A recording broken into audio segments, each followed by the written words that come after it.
आज का डिस्कशन का विषय है कमर की गठिया। ये कमर की गठिया क्या होती है, इसके लक्षण क्या होते हैं, इसके उपचार हम कैसे कर सकते हैं और आने वाले टाइम पे अच्छी क्या दवाइयाँ हैं या फिर फिजियोथेरेपी या हमारे एक्सरसाइज का क्या रोल होता है।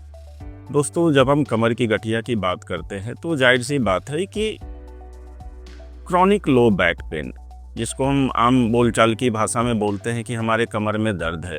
दोस्तों, कमर में दर्द के कई कारण हो सकते हैं, जिसे हम मेनली बोलते हैं स्पेसिफिक, नॉन स्पेसिफिक या फिर मैकेनिकल बैक पेन।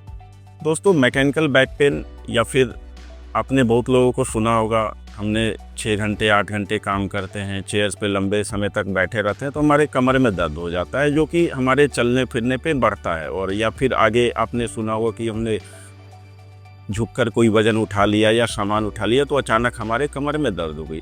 दोस्तों, इस तरह के दर्द जो अचानक हो या फिर जो 3 महीने से कम पीरियड का हो या जो फिर काम करने पे अचानक एग्रीवेट हो जाए, बढ़ जाए, इसे हम बोलते हैं मैकेनिकल बैक पेन। दूसरी तरह की बैक पेन दोस्तों होती है एक इन्फ्लेमेटरी बैक पेन। जब हम कमर की गठिया की बात करें तो हमारा इसका तात्पर्य इन्फ्लेमेटरी बैक पेन से होता है। इसके क्या लक्षण होते हैं दोस्तों? जनरली जो हमारे पास लोग आते हैं उनका ये कंप्लेन रहता है कि जब हम डॉक्टर साहब सुबह सो के उठते हैं, हमारे कमर में दर्द जकड़न रहती है। हम बिस्तर से उठ के हमें बाथरूम जाने में तकरीबन आधे घंटे 1 घंटे का समय लगता है। हमारा कमर ऐसा महसूस होता है जैसे लकड़ी के लठ जैसा बिल्कुल पड़ गया हो और उसमें मूवमेंट नहीं है। तो दोस्तों, इस लक्षण को हम स्टीफनेस बोलते हैं, और अगर ये दर्द के साथ एसोसिएशन है तो हम इसे बोलते हैं low back pain with stiffness, जो कि टिपिकल कमर की गठिया का प्रेजेंटिंग फीचर्स है। अब उम्र की हम बात करें तो दोस्तों, ये किसी भी उम्र में हो सकती है, बट मोस्ट कॉमन प्रेजेंटेशन 40 साल के पहले होता है। तो दोस्तों, मेरा ये कहना है कि सुबह सो के उठ रहे हो, कमर में अकड़न जकड़न है, मूवमेंट किया हमने आधे घंटे 1 घंटे, वो ढीला पड़ा, जैसे ही हम काम करने लगे डेली दिनचर्या की, वो बिल्कुल ढीला पड़ गया। दैट मीन्स ये इन्फ्लेमेटरी कैरेक्टर का है और ये कमर की गठिया का प्रकार है। अगेन हमारे पास पेशेंट कहते हैं कि डॉक्टर साहब, हम रात में सोते हैं और टिपिकली 12-1-2 बजे जब हम करवट बदलते हैं तो हमारा नींद खुल जाता है और हम दर्द के मारे चिल्ला पड़ते हैं। दोस्तों, इसे हम बोलते हैं अल्टरनेटिंग नाइट बटक पेन, जो कि कमर की गठिया का एक पॉइंटिंग फैक्टर है कि हाँ, ये अंडरलाइन कमर की गठिया हो सकती है। दोस्तों, कमर की गठिया का हम जो बात करते हैं तो मेनली इसमें सैक्रोइलियक जॉइंट का इन्वॉल्वमेंट होता है और साथ में हमारे स्पाइन का इन्वॉल्वमेंट होता है, जिसे हम साइंटिफिक भाषा में बोलते हैं कि हमारा एक्सियल स्पॉन्डिलोआर्थराइटिस है, जिसे हिंदी में हम बोलते हैं, इंग्लिश में हम कह सकते हैं स्पॉन्डिलोआर्थराइटिस।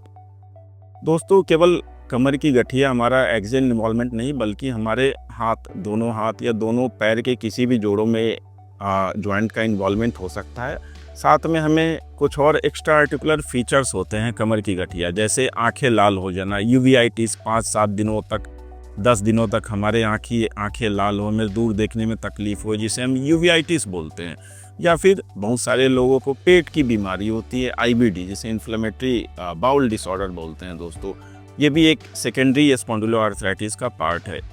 काफ़ी सारे लोग स्किन प्रेजेंटेशन करके आते हैं, जिसका डायग्नोसिस पहले से हम देखते हैं कि सोरियासिस है और बाद में इनका जॉइंट इन्वॉल्वमेंट होता है। दोस्तों, ये भी एक सेकेंडरी कमर की गठिया है, जिसे हम सोरियाटिक स्पॉन्डिलोआर्थराइटिस बोलते हैं। इसके अलावा हम देखें तो बाकी जॉइंट को छोड़कर बाकी जो शारीरिक लक्षण होते हैं, जैसे डैक्टिलाइटिस, एक हाथ की एक उंगली या पैर की एक सिंगल उंगली का फूल जाना, या फिर इंथेसाइटिक कॉम्पोनेंट, लाइक हमें बहुत सारे लोग कंप्लेन करते हैं कि डॉक्टर साहब, हमें खांसने चीखने में, छाती में या फिर एक्सपांसन में हमें पेन होता है, जो चेस्ट एक्चुअली कोस्टोकॉन्ड्राइटिस है, जिसे हम बोलते हैं चेस्ट इंथेसाइटिक पेन। बहुत सारे लोग कंप्लेन होते हैं, डॉक्टर साहब, हमारे हील इंथेसाइटिस हो गया, या टेंडो एक्लिस, जो हमारे टेंडन है उसमें इन्फ्लेमेशन हो गया। दोस्तों, ये सारे कमर की गठिया के एक्स्ट्रा आर्टिकुलर इन्वॉल्वमेंट हैं। अब दोस्तों, हम बात आते हैं कि हम इसको कैसे पहचान सकते हैं, इस बीमारी को, कमर की गठिया को, और कैसे हम इसका इलाज जल्दी से जल्दी चालू करें। दोस्तों, जब भी लगे कि सुबह उठ रहे हो, कमर में दर्द जकड़न हो, अकड़न हो, आधा 1 घंटा तक रहता हो, मूवमेंट के साथ थोड़ा उसमें आराम आता हो और दिन में जब हम काम में इन्वॉल्व में वो गायब हो गया, ये टोटली इन्फ्लेमेटरी बैक पेन है। तो हम इसमें बेसिक इन्वेस्टिगेशन हम इसमें देखते हैं कि हमारा पेल्विस एक्सरे कैसा है, हमारे सैक्रोइलियक जॉइंट्स कैसे है, या फिर जब हमारा सस्पिशन हाई हो तो हम MRI जॉइंट करके देखते हैं कि हमें सैक्रोइलियक जॉइंट्स का इन्फ्लेमेशन तो नहीं है, या बोनी इरोजन्स, या fat active bone marrow oedema, या फैटी रिप्लेसमेंट तो नहीं हो चुका है, जो दिखाते हैं कि डिजीज़ एक्टिव है या क्रॉनिक चल रही है। हाँ, कुछ लोगों के सवाल रहते हैं कि HLA-B27 पॉजिटिविटी का क्या रोल है। ऑफ कोर्स HLA-B27 पॉजिटिविटी कमर की गठिया में 90% लोगों में रहती है, बट एक आम बात ये भी है कि आप देखेंगे तो जनरल पॉपुलेशन में इसका फाइंडिंग 6 to 7% होता है। अर्थात ज़रूरी नहीं है कि हर एक HLA-B27 पॉजिटिव पेशेंट को कमर की गठिया हो, हमें क्लिनिकली को रिलेट करना होता है कि उनके लक्षण क्या है।